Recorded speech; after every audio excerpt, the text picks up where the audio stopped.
मैंने उसे कहा कि मैं रोज़ाना मरता हूँ, रोज़ाना जीता हूँ। तो उसने मुझे कहा कि मुझसे दोस्ती करोगे। जब मैंने उसको देखा था तो उसका चेहरा बहुत मासूम था। ऐसा चेहरा मैंने अपनी ज़िंदगी में कभी नहीं देखा था। वो एक बहुत ही अमीर घराने से थी और मैं एक गरीब घराने से ताल्लुक़ रखता था। और वो रोज़ाना प्रोटोकॉल के साथ कॉलेज जाया करती थी और वो रोज़ाना आते जाते मुझे देखा करती थी। मुझे भी अब उसकी आदत होने लगी थी। मैं भी उसे रोज़ाना देखा करता था और मुझे भी जीने की तमन्ना होने लगी और मुझे आहिस्ता आहिस्ता उससे मोहब्बत होने लगी। मैं रोज़ाना उसका इंतज़ार करता था, इतना इंतज़ार करता था कि जैसे मरने वाले को ज़िंदगी की तलाश हो। और मुझे उससे बेपनाह मोहब्बत हो गई और उसका इंतज़ार मुझे रोज़ाना पागल करता था। मैं दिन रात उसकी गलियों में चक्कर लगाया करता था। मैं कसम देता हूँ कि मैंने उसे कभी भी गलत निगाह से नहीं देखा। वो अपने महल में परिंदों के साथ खेला करती थी और मोहल्लों में ज़िंदगी गुजारती थी और वो सारा दिन अपने घर में रहती और उसके नौकर दिन रात गाड़ियों में उसके साथ रहते थे।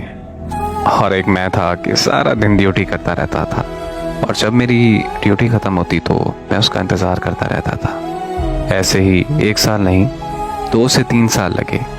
3 साल के बाद मैं बहुत थक गया था उसका इंतज़ार करते करते। जब भी उसको टाइम मिलता तो वो एक बार मेरी तरफ देखती थी, वो भी एक नज़र से। एक दिन ऐसा हुआ कि मैंने देखा कि उसकी गाड़ी में एक लड़का बैठा था। उसने मुझे इशारा किया और उसके बाद मैं इंतज़ार करता रहा, लेकिन वो मुझे कहीं भी नहीं मिली। कई दिन गुजरने के बाद मेरे दोस्त की एक दिन उससे मुलाकात हो गई और मुलाकात के दौरान उसने उसको एक लेटर दिया जिसमें लिखा था कि अगर तो तुम मुझको अपनाना चाहते हो तो पहले अपने आप को बदलो, इतना पैसा बना लो कि तुम इन सब का मुकाबला कर सको। मेरी ज़िंदगी दुखों के सिवा कुछ भी ना थी। एक तो घर के हालात भी बहुत ज़्यादा ख़राब थे और दूसरा मुझे उसकी आदत होने लग गई थी। और उसके बाद मैंने 2 साल काम किया। काम करने के बाद मैंने बहुत ज़्यादा मेहनत की और अपने घर वालों से बात की कि मैं बाहर जाना चाहता हूँ, मैं अपनी ज़िंदगी में कुछ करना चाहता हूँ। घर वालों को बड़ी मुश्किल से मैंने बताया था तो मेरे माँ बाप रोने लगे।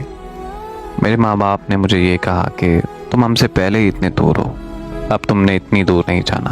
बस एक तरफ मेरे घर वालों की करीबी और एक मेरी मोहब्बत जो बहुत अमीर है, वो दिन रात मेरा इंतज़ार कर रही थी क्योंकि ये मुझे नज़र आ जाए। मैं भी दिन रात उसे ढूंढता था कि कहीं वो मुझे दिखाई दे जाए, लेकिन उसके बाद उसने कभी भी अपना चेहरा नहीं दिखाया। मैं उसका इंतज़ार करता रहता था, सारी सारी रात नहीं सोता था। मैं डिप्रेशन का मरीज़ हो गया था। सारा दिन काम करता था, रात को नींद नहीं आती थी। फिर मेरा दोस्त मुझे एक डॉक्टर के पास ले गया। डॉक्टर ने मेरी आंखों की तरफ देखा और उसने मेरे दोस्त से कहा कि इनकी आंखों को सुकून दो, इनकी आंखों पर इतने जाले जम गए हैं, अनकरीब इसे नज़र आना बंद हो जाएगा। डॉक्टर ने मुझे नींद की गोलियां दी। जैसे ही मैं नींद की गोलियां खाता था बस 24 घंटे नींद आती